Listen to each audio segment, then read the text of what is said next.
Siguro naman, 1998 ko pa kasama si Senate President Zubiri. So siguro we're entitled one heated argument, which is tonight. Biglaan eh. Ngayon ko lang nakita yung document. Here, just now, when I went down. So, that is all I'm asking because we're not the house of, we don't want to be like other establishments na, ano lang tayo, in the midnight hour, we're passing measures. No, we're not like that. Never po ako nagpalusot ng kahit anong bill sa kahit anong oras. Explain sana sa amin, ano itong pag-uusapan natin. Yun lang. Due courtesy lang ba? Sort of some respect and due courtesy.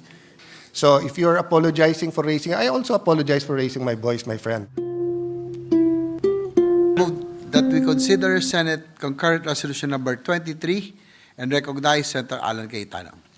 Any objection? There being none, consideration of Senate Concurrent Resolution Number 23 is in order. The Honorable Senator Alan Cayetano is recognized for his manifestation and brief remarks on the same.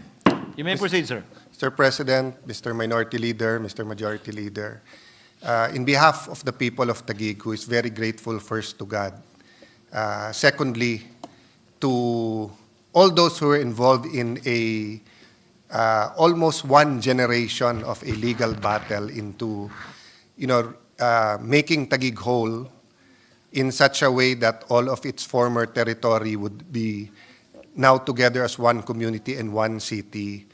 And in thanking my colleagues who are still here, it's almost 9 p.m., and giving me the chance to sponsor and give brief remarks about this concurrent resolution.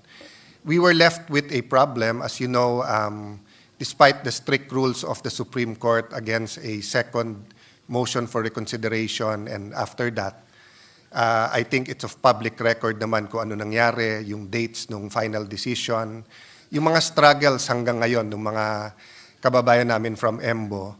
And there's one struggle that they need the help of Congress, which is to be able to run for Congress and to be able to vote for a member of Congress. It is most basic in the U.S. Constitution, where we copied our Constitution, that no taxation without representation. So unless we're ready to say that lahat ng taga-EMBO ay wala ng buwis, we should not take out their right to have a representative and to vote for a representative.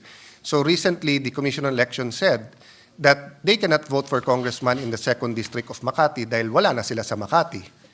Now, both cityhood laws of Makati and Taguig said that the cityhood law is dependent on the final resolution of any boundary dispute settled, of course, by the right forum. But this does not automatically amend the congressional district. So this concurrent resolution is meant to guide the COMELEC, meant to give them an option, meant to express the sentiments of the sovereign people through the House and the Senate. The House specifically, the local constituency, the Senate, the national constituency, but both houses equal, to tell the COMELEC that there are now two evils possible. One evil is that they'll not be able to run nor vote.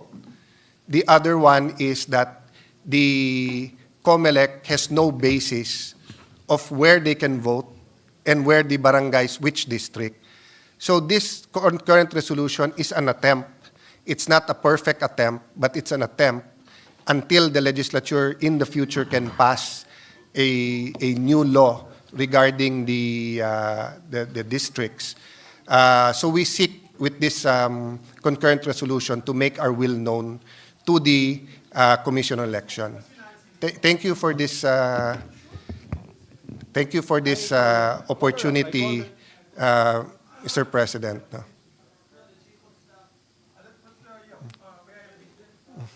Yes, with due respect. Patapusin mo na muna si Alan. Are you done? Yeah. Are you done? So Mr. President, Tawagan mo na, Meg. I confirmed it with yeah, I'm just saying, Mr. President, that a little over 300,000 people, and the number of voters is just on the resolution. We cannot do nothing. So I know some of our colleagues have, sa Tagalog, parang agam-agam.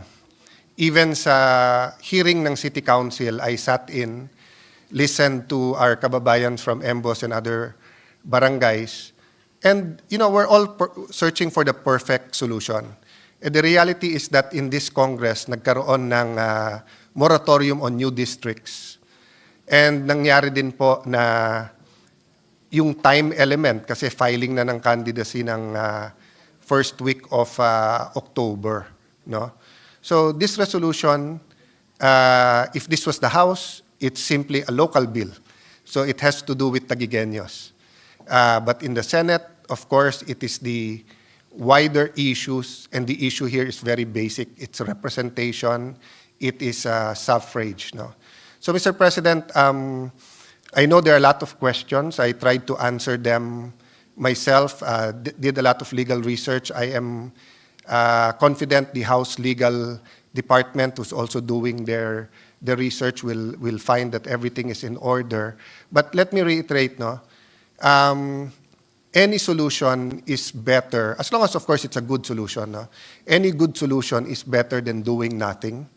And, with 1 day left till the session and then a few weeks till the voting, the people of the EMBOs will be very grateful that we gave them the choice, di ba? Sinong gustong tumakbo at sinong gustong nilang iboto. Sinong gusto tumakbo, sinong gusto iboto. Let me lang reiterate, Mr. President, wala nang problema po sa mayor, vice mayor, councilors because nag-statement na po ang Commission on Election that they can vote for the councilors and the vice mayor and the mayors. And in fact, adjustments have been made to make sure they have representation sa population nila. So it's really the congressional district ang problema. And you cannot have a caretaker for a district that doesn't exist. So meaning if today ang filing, may mag-file for District 2 ng Makati, may mag-file ng District 1 and 2 ang Taguig, in limbo or, it's like they will be outside the Philippines. No? So I hope our friends will take our word for it that we consulted the members who are not here in passing this resolution. Thank you, Mr. President.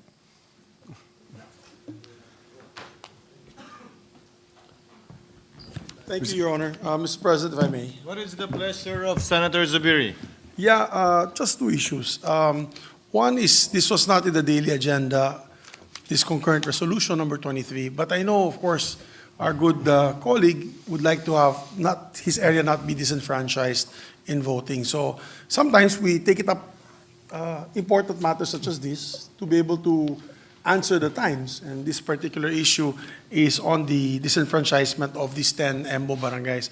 However, Your Honor, I'm trying to get in touch with our colleague who is from Makati, and I do not know, does this have any implication to Senator Binay's I can state for the record, Mr. President, it has nothing to do with Makati anymore because all of these barangays are now under Taguig, being administered by Taguig, and the problem is they'll not be able to vote for any... May I ask for just a 1 minute suspension, she's calling. 1 minute suspension lang, Mr. President. Session is suspended.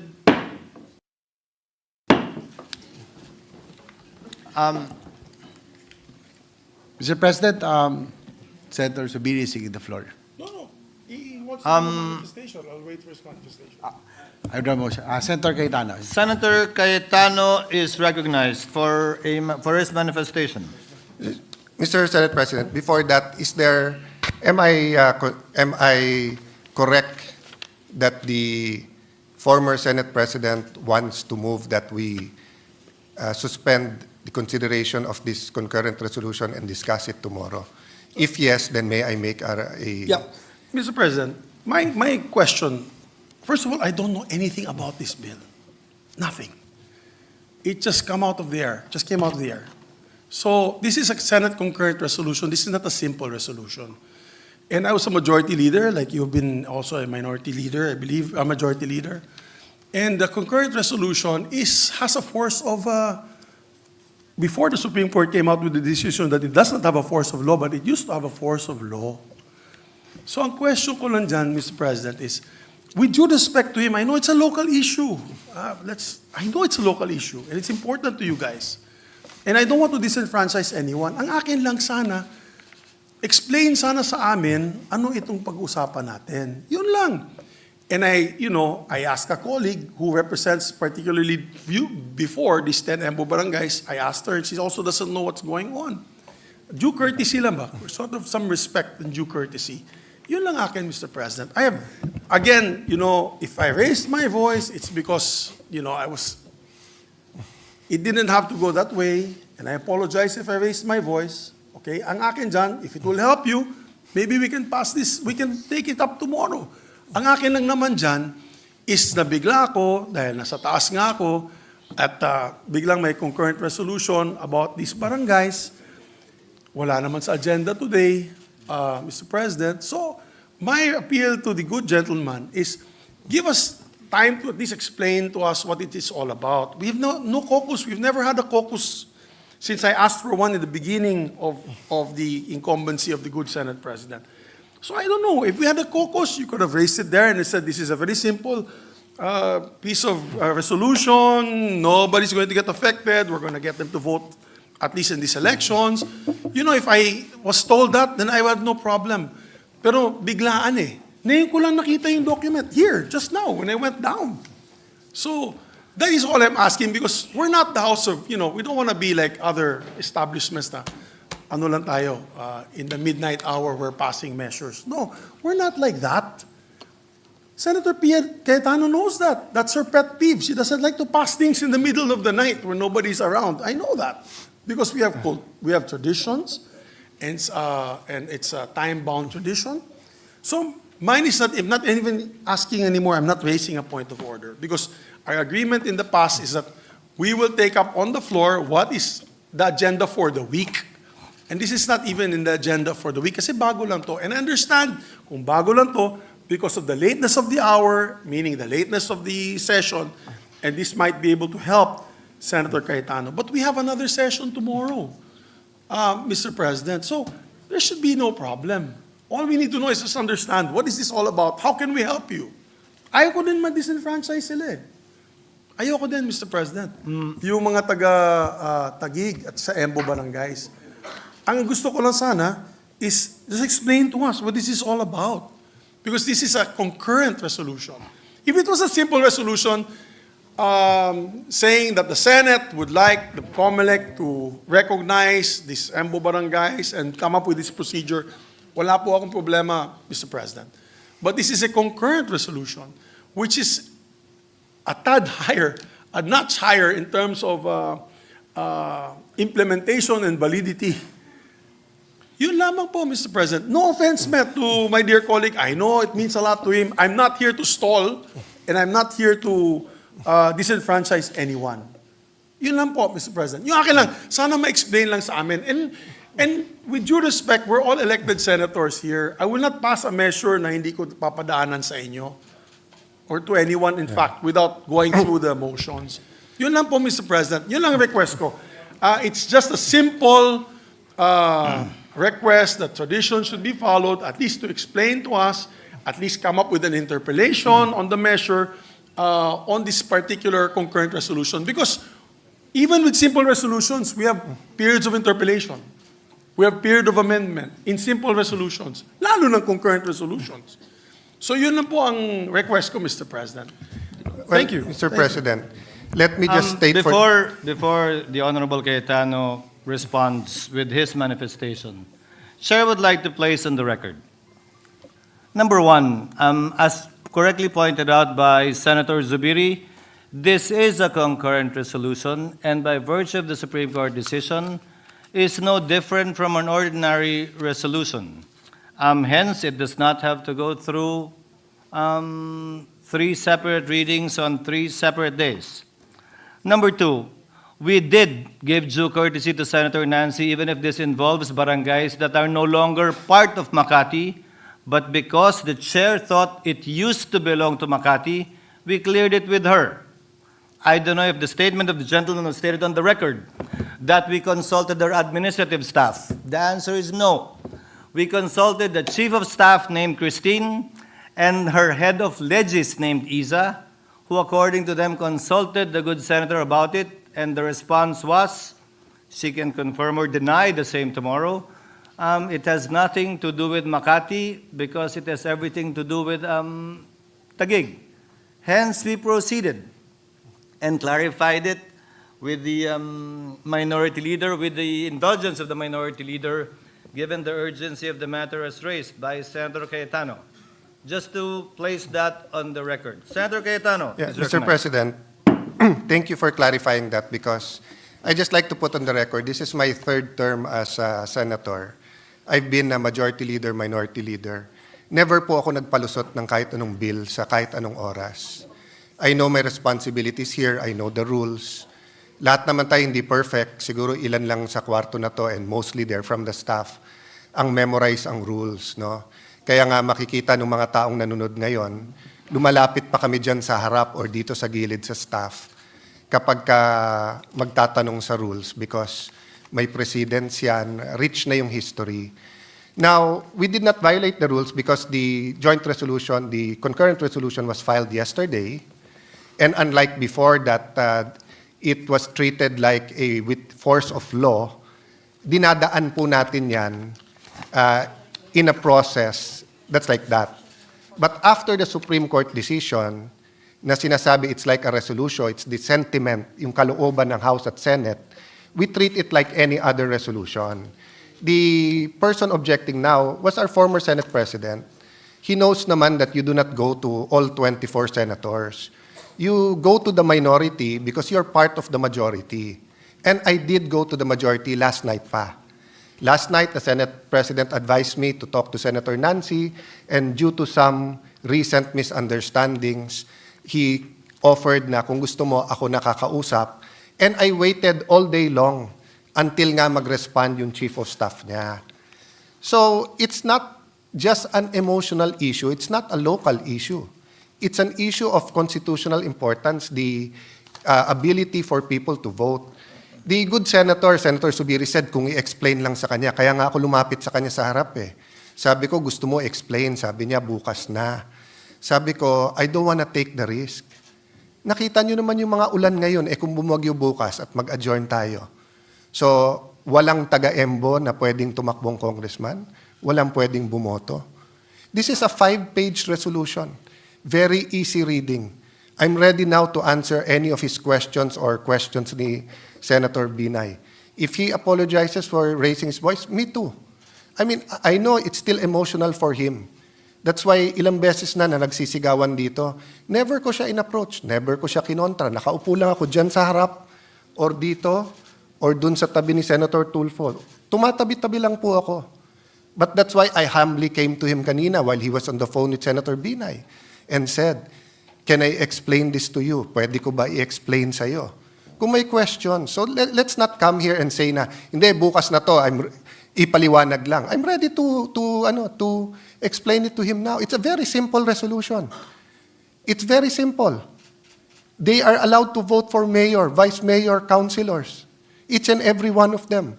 But the COMELEC said they are now Taguig and they're not under Makati under the Supreme Court decision. At sabi ng COMELEC, you cannot vote for congressman. So, Congress is left with two things.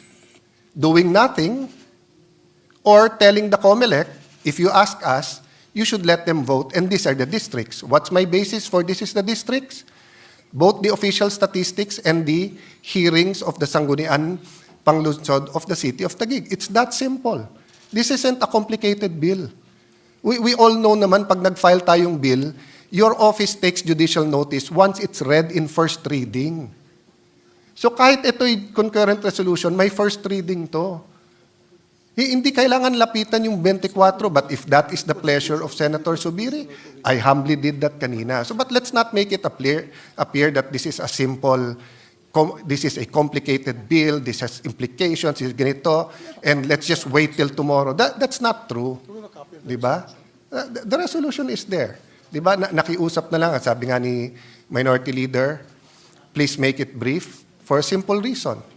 I think the Minority Leader and Senator Risa are up, 5, 6 a.m. sa dami ng papeles.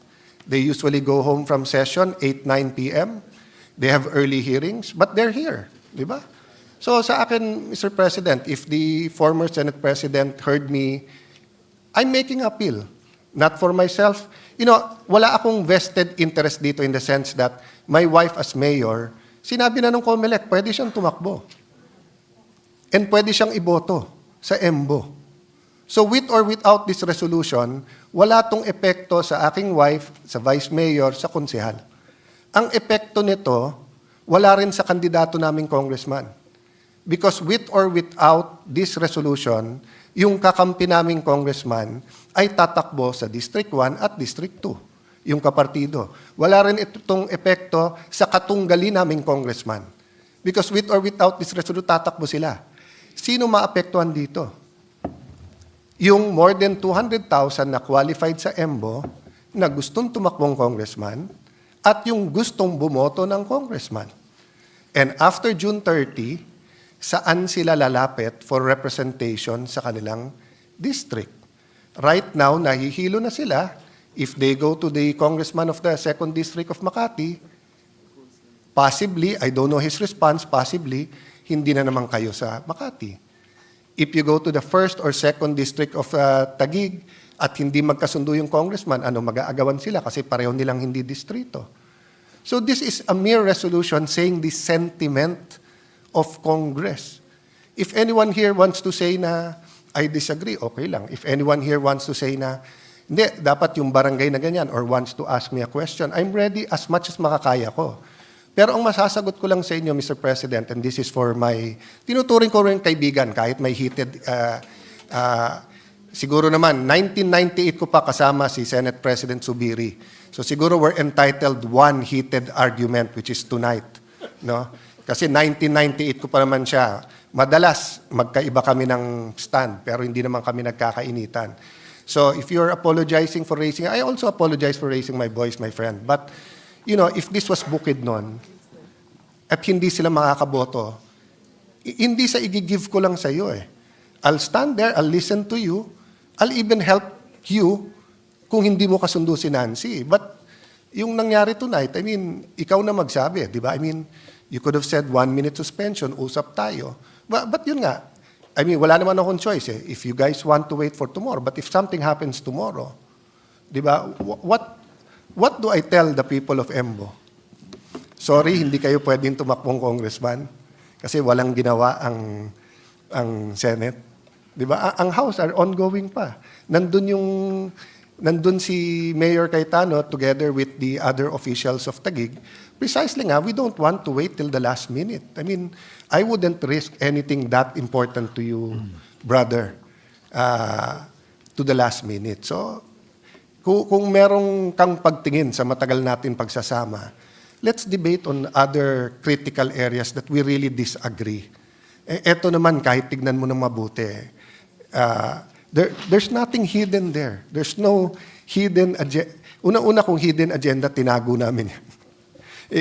Please take a look at the resolution. There's nothing there which isn't quite clear, factual, you can get from any website, di ba? But, you know, let me just extend ng konti. We treat it as a bill. You call all the barangays. You call the COMELEC. They'll tell us everything we want to know na. We prefer a 3rd district. Gusto namin sa Taguig 3rd district. Bakit hindi? Madadagdagan kami ng congressman. Ang problema nga, may moratorium at hindi na aabot ng October 1 to 8. Di ba? Oh. So, what's the other option? The other option for us now is wag silang pabotohin. That will be the first time in Philippine history na meron taong bawal bumoto sa kanyang congressman. Meron nga tayong bill na yung overseas voting, payagan na rin sila sa local eh. Kasi sa ngayon, di ba, President, Vice President at Senadors yung absentee voting. May bill nga tayo na pabotohin sila. Eto na sa Pilipinas eh.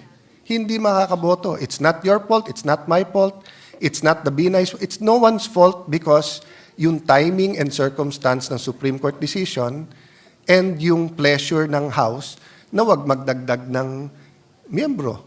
Some of them feel we're an exceptional case at dapat payagan. Hindi namin brinaso yon. And even if hindi, kung kusa sa loob nila magpasa ng 3rd district, hindi na kaya in 1 week. What will we do? Pipilitin natin by December or January na magpasa ng 3rd District. In the meantime, all the candidates in that area will know what to do. There will be no discussion on the issues, whether local or national. Diba? So, yun naman sa akin, no? Na I leave it to the pleasure of the former Senate President and gentleman from Bukidnon, no? If you ask me, ako'y nakikiusap, ipasa na natin. Since walang masasaktan dito. Kung may makita kayong masama tomorrow, you can move to recall it. And the other members will be here. Oh. Kung may mangyari tomorrow for one reason or the other at hindi ito mapasa, how do we answer our constituents? Constituents, binoto rin naman tayo nung kanya-kanya nating lugar eh. Di ba? So maybe that would be acceptable to him, that we pass it.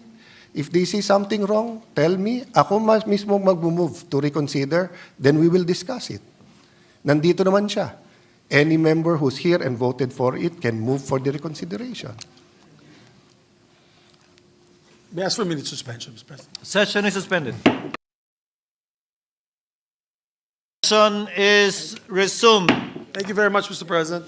Mr. Senator Zubiri is recognized. Yeah, thank you, Mr. President. After deliberating with the good sponsor, no, I just wanted to find out, because initially I thought it was a creation of a new district, like an EMBO district, which is clearly we can't do. It has to be a creation by law. So these are the things that I wanted to learn more about before the actual filing. So at least now I was able to consult with the good gentleman from Taguig, and it's a clarification that we're not creating a new district. It's We are just not. trying to asking the COMELEC to try to absorb the other, these 10 areas in the other 2 districts. Is that correct, Your Honor? So, Is that correct, Senator Cayetano? Yeah, it's correct, Mr. President and former Senate President, na as I said, no, we're trying to make the best of a very bad situation. In one sense, they're not part of the 2nd District of Makati, but they're also not part of any other district, and there's no time, and we're not sure if a 3rd district. So what we're saying lang is ipasok sila proportionally and contiguously to the existing District 1 and 2 of Taguig. And since the House have a present representative of District 1 and 2, then if they pass it, then now you will have the City Council, the House, and the Senate just giving the COMELEC a sense na dapat pabotohin sila. with that explanation, Your Honor, Mr. President, and knowing fully well that this is a resolution, it's like a sense, ika nga, ng Senado, a sense of Congress, because it's a concurrent resolution. Then I actually did not interpose any objections, Mr. President. I just wanted to, for the good gentleman to clarify with me what this concurrent resolution is all about. That's all, Mr. President. Sir And President- I interpose no objection. Sir President, just for the record, sa elevator lang nagyayabang ako sa staff ko. Sabi ko, sa lahat ng Cayetano, ako pinakamalamig ulo. Kasi mainit na ulo ng ate ko kanina. And yung dalawa kong kapatid, madali ding uminit ulo. And then uminit ulo ko ngayon. So I apologize to everyone, including Senate President Zubiri. Technically, may excuse ako kasi I'm on steroids dahil hinihika ako ngayon. But it's still no excuse. So pasensya na kayo. Me kung also, I apologize for my nagkaano tayo. behavior, Mr. President. I mean, we've known each other since 1998. We have together known with each other good Senate since President. 1998. Yeah, so And while we're in the spirit of asking for apologies, Chair would also like to apologize for the lateness of the hour. Yeah.